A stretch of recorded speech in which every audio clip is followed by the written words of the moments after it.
Okay પછી જો અમે 30 આપી દીધા તમે ધબકારા ચેક કર્યા તો આવતા નથી.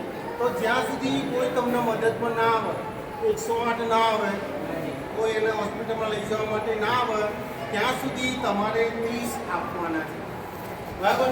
પણ એકલો માણસ આ કરી શકે નહીં. પછી આપણે જે આજુબાજુ ઊભા હોય એમને કહેવાનું કે તમને કોઈ એને આવડતું હોય તો તમે મને મદદ કરો. પછી આ વ્યક્તિ ભાનમાં આવી ગયો, આ ભાનમાં આવી ગયો, ઊભો થઈને ચાલવા લાગ્યો. આ વ્યક્તિ ભાનમાં આવી ગયો અને ઊભો થઈને ચાલવા લાગ્યો તો એને એવું નહીં કહેવાનું કે ઘેર જતો રહે. એને આપણે હોસ્પિટલમાં તો મોકલવાનું જ છે.